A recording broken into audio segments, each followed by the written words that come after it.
अस्सलामुअलैकुम रहमतुल्लाहि वबरकातुहू। कैसे हैं आप सब लोग। जैसे कि लास्ट वीडियो में आपने देखा, मैंने मक्के में उम्रे का व्लॉग बनाया था। अभी तकरीबन 3 बजे हैं दोपहर के। हम लोग मक्का से निकले, रास्ते में ही हम लोगों ने खाना खाया। मक्का से मदीना तकरीबन 450 किलोमीटर है। यहाँ हम लोग पेट्रोल स्टेशन पर आए हैं। मगरिब के टाइम था, नमाज़ पढ़ के थोड़ी चाय पी के फ्यूल फिल करके निकलने के लिए आए। तकरीबन शाम के 8 बजे थे हम लोग मदीना पहुँचे। मेरे बच्चों को मक्का से भी मदीना बहुत पसंद। यहाँ आने के बाद वापस उन्हें जाने का दिल ही नहीं करता। ये जो सामने हरा गुंबद दिख रहा है, ये मस्जिद बिलाल है। ये हम लोग उसी दिन 8:30 बजे जो है सारा लगेज रूम में रख कर मस्जिद नबवी आए, ईशा की नमाज़ पढ़ लें। मैं बता नहीं सकती मदीना देखकर कितनी खुशी मिलती है। आँखों को ठंडक मिलती है, दिल का सुकून मिलता है। दूर से ही जो है मीनार देखकर दिल में एक इस तरह से खुशी पैदा होती है कि बता नहीं सकती। मदीना जाने के दूसरे दिन मेरी तबीयत काफ़ी ख़राब हुई। थ्रोट इन्फेक्शन हो गया था, ज़ुकाम हो गया था, फ़ीवर भी हो गया था। इसकी वजह से मैं दूसरे दिन नमाज़ पढ़ने के लिए मस्जिद नहीं जा पाई।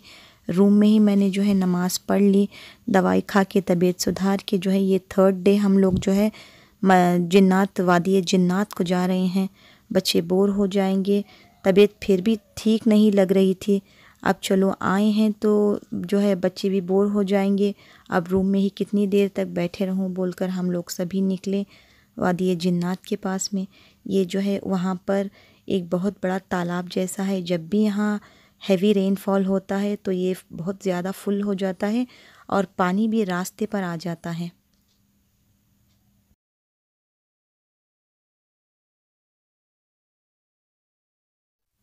ये वादी जिन्नात हम लोग आ गए हैं। बहुत ही सेफ़ जगह है, बस नाम वादी जिन्नात है। घबराइए नहीं, यहाँ पर बहुत सेफ़ है। वेदर भी यहाँ का बहुत अच्छा है। हम लोग अक्सर आते जाते रहते हैं। जब भी हम मदीना आते हैं तो यहाँ पर ज़रूर आकर जाते हैं। जिनकी फैमिलीज़ मदीना में रहती हैं वो लोग हर थर्सडे फ्राइडे को यहाँ पर आते हैं वीकेंड पार्टीज़ करने के लिए। यहाँ पर हर जगह सैंड बाइक्स भी होती हैं। मेरे भी बच्चे जब भी यहाँ आते हैं सैंड बाइक ज़रूर चलाते हैं। खाना भी हम लोगों ने दोपहर का पैक करवा के ला लिया था। यहीं पर हम लोग खाए, बहुत ही अच्छा लगा। बहुत ही सुकून की जगह है, आसपास सारे पहाड़ हैं। इसके बाद जो है कोई जगह नहीं है, ये डेड एंड जगह है। यहाँ मदीना आए तो ज़रूर आइएगा। यहाँ पर वादी जिन्नात तकरीबन 25 से 30 किलोमीटर की दूरी पर है मदीना से। शाम के 5 बजे थे, मगरिब का टाइम हो रहा था तो यहाँ से हम लोग निकले और सीधा मदीना हरम शरीफ पहुँचे। ईशा की नमाज़ के बाद में हम लोग जो है ज़ियारत के लिए इंतज़ार कर रहे हैं कि गेट खुले और हम लोग ज़ियारत के लिए आगे बढ़ें। ये जो पिलर्स है ना, ये जो पिलर्स है ये सब ना कोई निशान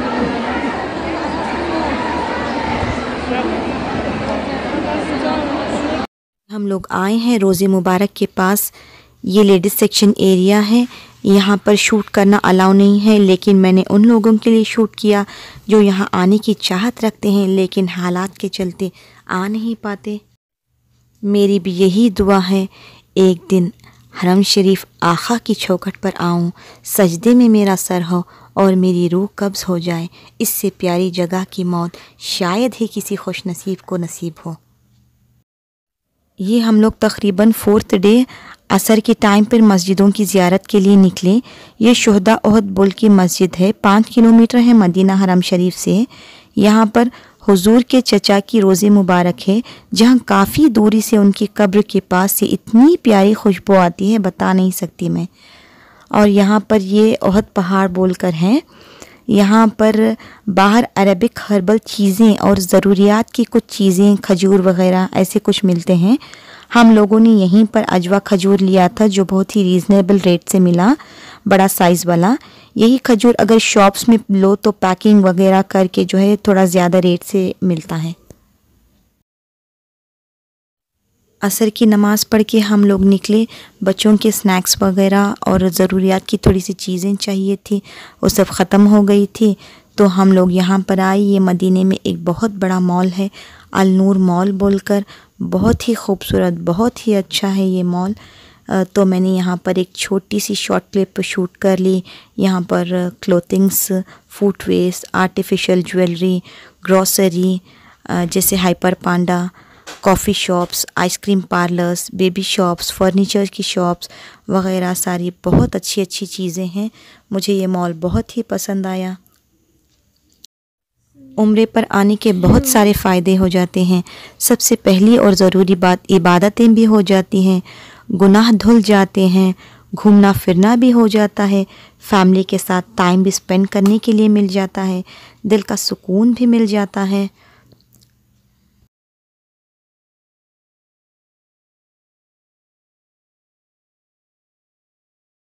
मॉल में परचेजिंग करने के बाद में हम लोग जो है निकले वहाँ से दूसरी मस्जिदों की ज़ियारत के लिए। अब हम लोग जा रहे हैं मस्जिद क़िबलतैन। कहते हैं कि जब ये मस्जिद की तामीर हुई थी, इसका क़िबला मस्जिद अक़सा जो फ़लस्तीन में है उसकी तरफ था। बाद जब अल्लाह पाक के हुक्म से मक्का को जो है क़िबला बनाया गया, तो अल्लाह के हुक्म से ये मस्जिद का रुख अपने आप से इस तरह चेंज हो गया। मेंस सेक्शन के पास में इसके बारे में थोड़ी बहुत हिस्ट्री भी लिखी हुई थी। मुझे इतना दूर तक पता था तो मैंने शेयर कर दी। ये हम लोग मस्जिद क़िबलतैन के अंदर आए हैं, वुमेन सेक्शन एरिया में। यहाँ पर नफिल नमाज़ें अदा करके जो है नेक्स्ट हम लोग गए हैं मस्जिद सबा। मगरिब का टाइम था। इस मस्जिद के आसपास 7 मस्जिद हैं, यानी कि 7 मस्जिद जो सहाबा इकराम ने तामीर की थी। अब उन मस्जिदों की दीवारें ठीक नहीं हैं, तो इसलिए वो मस्जिदें बंद कर दी गई हैं और ये एक बड़ी मस्जिद बना दी गई है। ये सामने जो घर की तरह दिख रहा है, ये सहाबा के टाइम की काफ़ी पुरानी मस्जिद है। इनकी दीवारों में क्रैक्स आने की वजह से कहीं कुछ हादसा न हो जाए, इस वजह से इनको बंद कर दिया गया है। मगरिब का टाइम था तो हम लोग यहीं पर नमाज़ पढ़ने के लिए मस्जिद सबा के अंदर गए। ये वुमेन सेक्शन एरिया है। ये भी काफ़ी बहुत अच्छी, खूबसूरत और बड़ी मस्जिद है। यहाँ पर नमाज़ पढ़ने के बाद में हम लोग खुबा मस्जिद की तरफ निकले। जब हुजूर पहली बार मदीना आए तो मस्जिद खुबा में नमाज़ पढ़े और इस मस्जिद की तामीर की। ये मदीने की पहली मस्जिद है और जो इंसान यहाँ 2 रकात नफिल नमाज अदा करता है उसे 1 उम्रे का सवाब मिलता है। और देखने में भी ये मस्जिद बहुत ही अच्छी और बहुत ही खूबसूरत है। मदीने की ऐसी कोई जगह नहीं है जो खूबसूरत नहीं है। ये मस्जिद खुबा के अंदर का व्यू है। लेडीज़ सेक्शन एरिया में हम लोग आ गए। ईशान का टाइम था तो हमने यहीं पर ईशान की नमाज़ अदा की। ये 5th डे फज्र की नमाज के बाद का व्यू है। सुभान अल्लाह, अज़ान के काफ़ी पहले भी आके मुझे मस्जिद नबवी के अंदर बैठने जगह नहीं मिली, इतनी फुल हो गई थी मस्जिद। आज हुजूर की वो बात याद आ गई कि फ़ज्र की 2 सुन्नत रकातों से बेहतर और कुछ नहीं। देख के लोगों के नमाज की तरफ जुनून आंख भर आई मेरी। तो अगर हमारे मुल्क में भी फज्र के टाइम लोग नमाज़ें पढ़े तो ना ही मस्जिदें बंद करने की बात होगी और सुबह की शुरुआत नमाज से हो तो आप लोग देखिएगा वो दिन कितना अच्छा और सुकून वाला दिन होगा। नमाज़ पढ़ के आने के टाइम काफ़ी ठंड लग रही थी तो मैं और हब्बी जो है कॉफ़ी पीते हुए रूम की तरफ आ रहे थे। ये सुबह रूम के बाहर 8 बजे का व्यू है। मदीने में बारिश हो रही थी। मदीने का बारिश भी देखना इन आँखों को नसीब की बात है। तकरीबन 16 साल से हम लोग उम्रे पर आ रहे हैं लेकिन एक बार भी बारिश नहीं देखी मदीने में। आज मदीने की बारिश देख के दिल को बहुत ज़्यादा खुशी मिली। ये 6th डे जुम्मा की नमाज़ के लिए हम लोग मस्जिद नबवी जा रहे हैं। मैं बस ये सोचते हुए जा रही थी कि ये मुस्कुराता हुआ मदीना शहर मेरे आका के पाँव मुबारक किस गली से गुज़रे होंगे। यहाँ की ऐसी कोई जगह नहीं है जो खूबसूरत नहीं लगती। मस्जिद नबवी की हर चीज़ पर, हर जगह पर ला इलाहा इल्लल्लाह लिखा हुआ है। जब दुनिया में अल्लाह पाक ने इतनी अच्छी जन्नत बनाई होगी तो सोचिए जन्नतुल फिरदौस कैसी होगी। मैं तो मस्जिद नबवी में बैठकर यही सोचती हूँ कि यहीं रह जाऊँ, अल्लाह के घर की खिदमत कर लेकर सवाब भी, नेकियां भी, दीदार भी मिलेगा। ये तो मेरी ज़िंदगी का सबसे बड़ा और कीमती तोहफ़ा होगा। जुम्मा नमाज़ पढ़ के सीधा हम लोग रियाद को निकले। आने के वक्त मैं रोते हुए अफसोस से बार बार पलट के मस्जिद नबवी की तरफ देख रही थी और लब पे बस यही फरियाद थी, मेरी आखा तरसती हैं मेरी आंखें, मुझे फिर से रोज़ा दिखा दीजिए। वापस आने का तो दिल ही नहीं करता। घर आने के बाद भी मुझे बस यहीं का ख्याल दिमाग में रहता है। उम्मीद करती हूँ कि आप लोगों को ये व्लॉग बहुत ही पसंद आया होगा। अपनी दुआ में मुझे भी याद रखिएगा। जज़ाकल्लाहु खैरन।